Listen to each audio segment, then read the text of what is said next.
오늘 함께 나눌 말씀의 제목은 흔들리지 않는 삶의 비결입니다.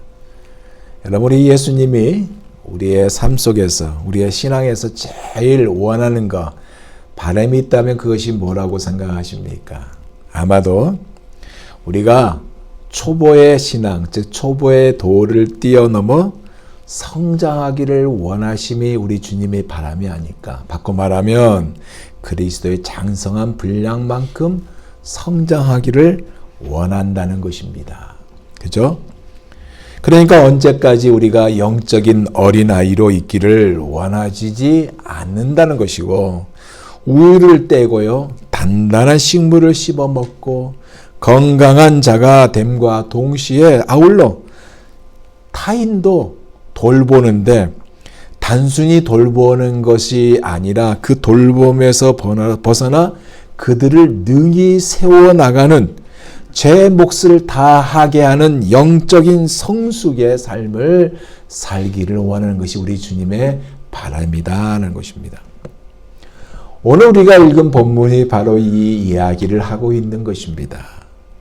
그런데 오늘 본문은요, 예수님이 설교를 한 것 중에서, 지금 오늘 본문은 이제 산상수훈 마지막 부분인데, 설교를 하는 것 중에서 가장 격렬한 감정을 표출하고 있습니다. 그 이유가 뭐냐? 한마디로 다 영적인 성숙의 삶을 살아가는데 적용할 수 있는 그 말씀이라는 얘기입니다. 주님의 마음이다 이 얘기예요. 그래서 이러한 영적인 삶을 살아가는데 적용할 수 있는 4가지 대안을 오늘 주님이 말씀하셨어요. 그것도 어떻게? 우리가 알아듣기 쉽게, 거기에 청중들이 알아듣기 쉽게 2개의 브릿지, 즉 다리를 사용하여서 제시하고 있습니다. 그것이 뭐냐? 2개의 문이에요. 즉 생명으로 인도하는 좁은 문과 멸망으로 인도하는 넓은 문을 소개하고 있고요. 2개의 나무, 즉 좋은 열매를 맺는 좋은 나무와 나쁜 열매를 맺는 나쁜 나무를 소개하고 있고, 2개의 반응이에요. 즉 하나님의 뜻을 행하는 진정한 제자의 삶이 무엇인지를 말씀하고 있고, 하나님의 말씀을 듣긴 들었지만 일에 발린 말만 하는 위선적인 방관자에 대해서 지적하고 있고, 그리고 마지막에는 2개의 기초, 즉 반석 위에 지은 집과 모래 위에 지은 집을 소개하고 있는 것입니다. 이것은 결국 뭐예요? 예수님의 요구입니다.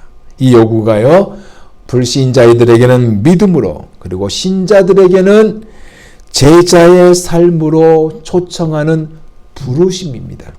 이 부르심을 오늘 우리가 같이 나누면서 우리의 현주소를 돌아볼 수 있는 복된 시간이 되기를 원합니다. 첫째로 2개의 문입니다. 13절에서 14절 볼까요? 좁은 문으로 들어가라. 멸망으로 인도하는 문은 크고 그 길이 넓어 그리로 들어가는 자가 많고, 생명으로 인도하는 문은 좁고 길이 협착하여 찾는 자가 적음이라. 주님의 강조가 뭐예요?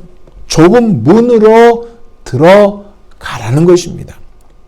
그리고 넓은 문, 즉 모든 것을 다 포용하는 문, 바꿔 말하면 오직 기독교만이 아니라 불교도 되고 천주교도 되고 이슬람교도 되는, 하나님께 가는 길은 다 이런 여러 가지 길이 있다는 범신론의 이야기가 아닙니다. 이것 때문에 사람들은 기독교를 배타적인 종교라고 지적을 하지만, 그러나 여러분, 구원은 오직 예수님만을 믿어야만 얻는다는 이 사실입니다. 안 그래요? 최근에요, 이 좁은 문을 선택한 영원한 문화인, 통섭의 지식인 이은홍 씨 전 문화부 장관이죠. 그가 하나님의 부름을 받았습니다. 우리가 신문으로, 인터넷으로 다 봤을 것입니다. 예전에는 그의 지냈던 문은 넓은 문이었습니다. 왜냐하면 그가 종교를 어떻게 인식했냐면 문화의 일부라고 인식을 했기 때문에 그렇습니다. 종교를 논하였어도 즉 신앙을 논하였어도 신앙인의 모습이 아니었고요. 성경을 읽었어도 다투기 위해서 성경을 읽었고 열정의 시선이 아니었고 기독교 방송에서요.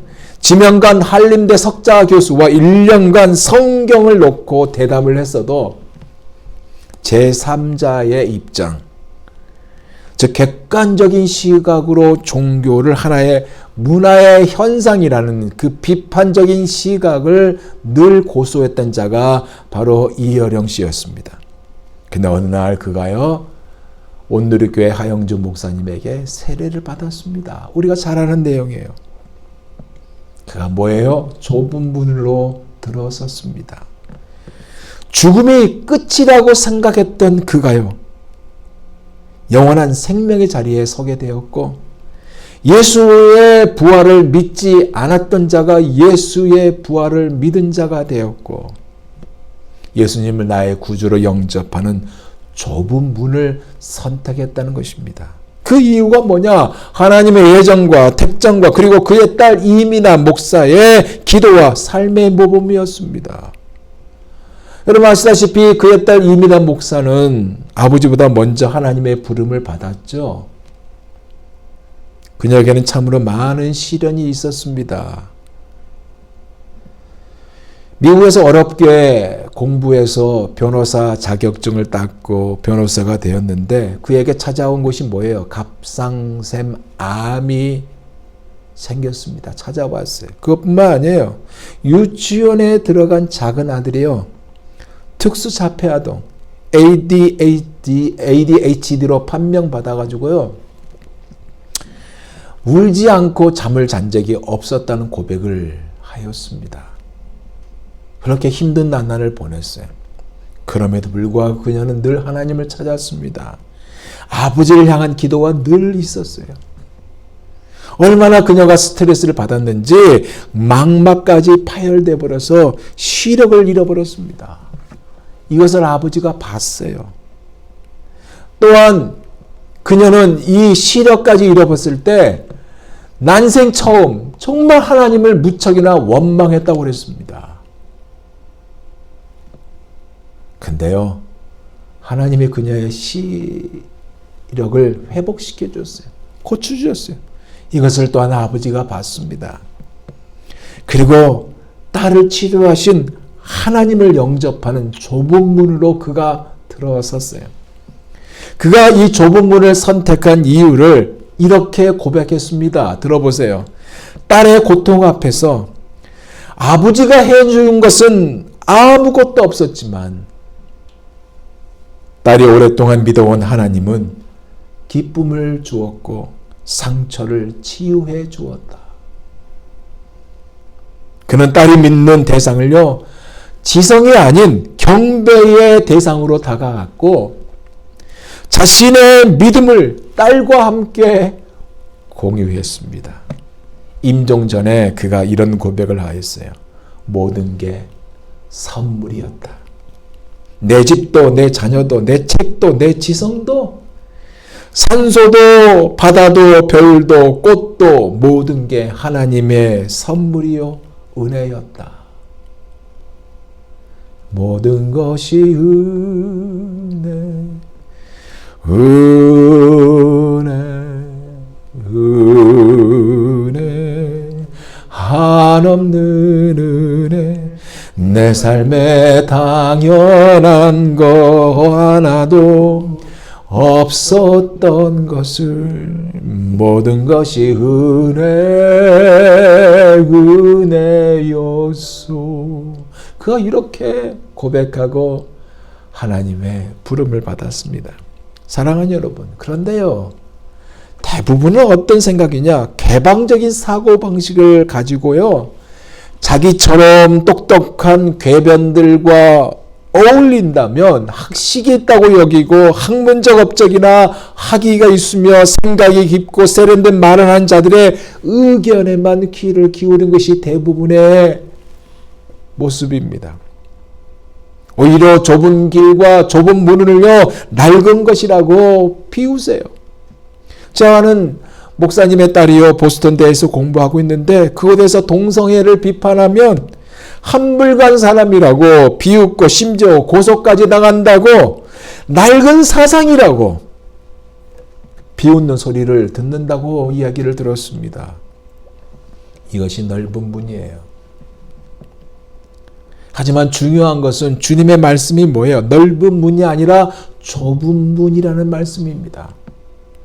넓은 문은 어떤 문입니까? 잠언서 14장 21절에 나온 그 문이에요. 어떤 길은 사람이 보기에 바르나 필경은 사망의 길이니라.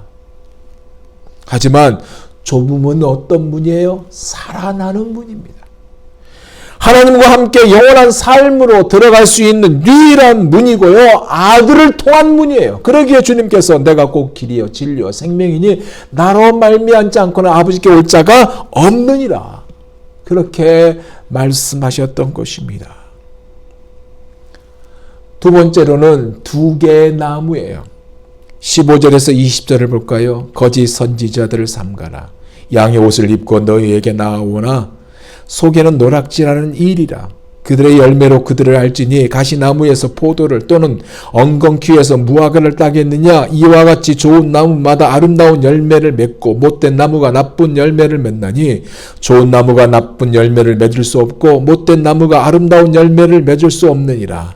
아름다운 열매를 맺지 아니하는 나무마다 찍혀 불에 던져지느니라. 이러므로 그들의 열매로 그들을 알리라. 두 개의 나무를 주님은 두 거짓 교사들의 문제로 다루시고 계시면서 이 좁은 문과 넓은 문을 구체적으로 설명하고 있습니다. 뭐예요? 넓은 문으로 들어가는 넓은 길을 따라가는 일부 교사와 작가와 설교자, 지도자들의 이 거짓말에 현혹되면 결국 참된 길에서 벗어난다는 말씀이에요. 그래서 주님께서 거짓 선지자들을 삼가라라고 경고하셨고 아름다운 열매를 맺지 아니하는 나무마다 찍혀 불에 던져버린다고 하셨습니다. 여러분 이들의 특징이 뭐라고 그랬습니까? 겉으로는 온화한 양처럼 부드럽다고 말씀했습니다. 하지만 본성은 굶주린 늑대와 같은 자이고요. 마음을 편하게 해주는 말을 하고 다정한 태도로 등장하여 상대를 매우 흥미롭게 만들어 주고 재치있고 또한 카리스마까지 풍기고 대단한 학력 때문에 겉으로 보기에는 신뢰를 주는 매력적인 면을 주지만 양털의 두께만큼 그 자질만큼 껍질을 벗겨내면 집어삼키는 포악한 괴물이 바로 이들입니다. 사도 바울은 이들을 가리켜서 그리스도의 사도로 가장한다고 이야기했어요. 뭐예요? 알아차리기 힘든 존재라는 말입니다. 하지만 주님의 말씀은 뭐예요? 열매가 그 결과를 준다는 말씀 아닙니까? 열매를 보면 가면 뒤에 모습을 볼 수 있다는 말씀이에요. 그래서 16절과 20절에 그들의 열매로 그들을 알리라라고 하였어요. 중요한 것은 여러분, 좋은 열매는 좋은 나무에서만 나온다는 것이고 아름다운 열매를 맺기 위한 전제 조건은 나무가 좋아야 한다는 것입니다. 그런데요, 흥미로운 것은 우리 예수님이 나무를 비유로 사용하셨다는 것이에요. 정말로 나무만을 위한 것일까요? 그게 아니에요. 나무가 아니라 사람을 나무로 비유하신 것입니다. 즉 태어날 때부터 하나님의 자녀로 구원받은 천국 백성으로 선택을 받아서 태어나는 사람이 있고 저주받을 백성, 버림받을 백성으로 태어나는 사람, 이 두 종류의 사람이 있다는 말씀입니다.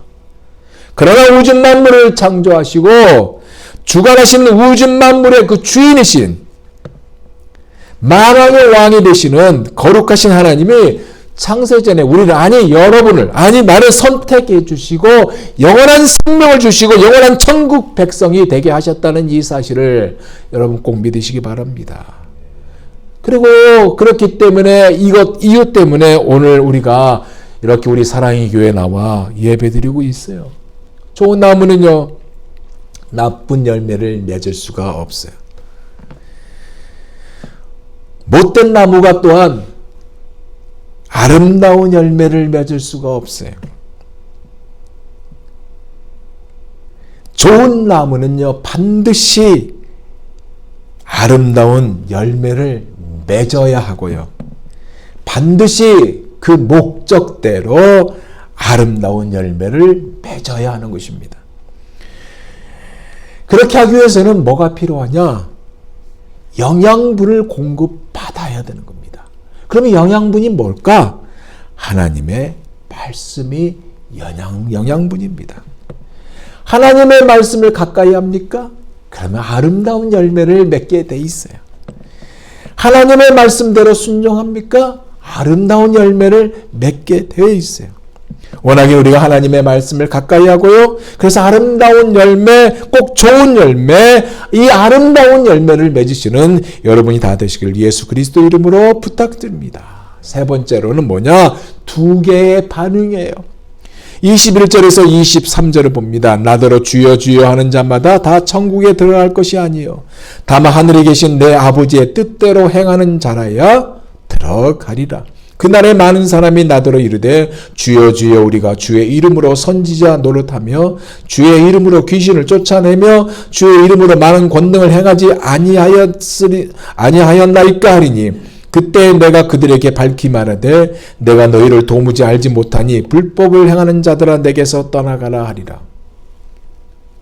아주 강한 말씀을 하고 있어요. 이 말씀을요, 건전하지 않는 청중을 향하여 말씀을 하신 것입니다. 왜일까요? 왜 그들을 향하여서 말씀하신 것일까요? 알맹이가 없는 말로만 하는 신앙 고백의 위험성을 경고하고 계신 것입니다. 그래서 주여 주여라고 부르면서 사도신경도 외우고 기도도 잘 하면서 그렇게 할 수 있다 하더라도 하나님 나라의 일원이 아니란 말씀이에요. 왜요? 전혀 모르는 불법을 행하기 때문에 그렇습니다. 우리가 이러한 자가 되지 않기를 원합니다. 그래서 열매를 맺고 하나님의 뜻을 행하는 자가 되기를 원합니다. 이제 마지막 네 번째는 뭐냐? 두 개의 기초였습니다.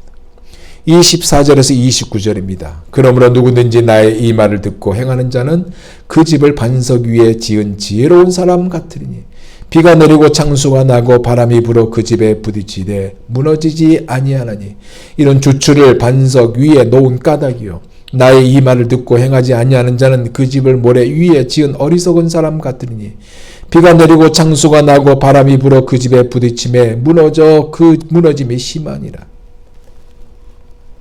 이 말씀은 어떤 말씀이냐? 지금까지 하신 모든 말씀의 결론입니다. 주님은요, 전혀 다른 기초를 결론으로 꺼냈는데 청중의 마음속에 두 개의 집을 지었습니다. 그것도 나란히 지었어요. 이 집은 어떤 집이냐? 똑같은 집입니다. 크기도 똑같고요. 설계도도 똑같고요. 재질도 똑같아요. 밖에서 봤을 때는 어느 것이 틀리는지 구분이 안 가는 집입니다. 어느 거 하나 다른 것이 없는 똑같은 집을 주님은 마음속에 지었습니다. 그런데요, 차이가 있어요. 뭐냐? 첫 번째 집은 견고하고 흔들리지 않는 반석 위에 지었던 집이고요. 다른 하나는 모래 위에 세워졌다는 그 차이가 있습니다. 외모나 용모가 다 똑같기 때문에 평소에는 별로 다른 것을 느끼지 못하지만 큰 폭풍과 비와 홍수로 결과가 다르게 나타난다는 말씀을 하고 계세요. 즉 반석 위에 지은 집은 비가 오고 창수가 나고 바람이 불어도 끄떡없이 잘 버티고 있지만 모래 위에 지은 집은 바로 무너져 버리고 만다는 것입니다. 왜요? 왜 그럴까요? 반석 위에 지은 집은 주추, 그러니까 이 주추라는 의미가요, 건물의 하중을 집안에 전달해주는 기능이 있는데 그 기둥의 밑뿌리를 습기로 보호한답니다. 이 주추가. 그래서 그거를 받쳐주는 받침대예요.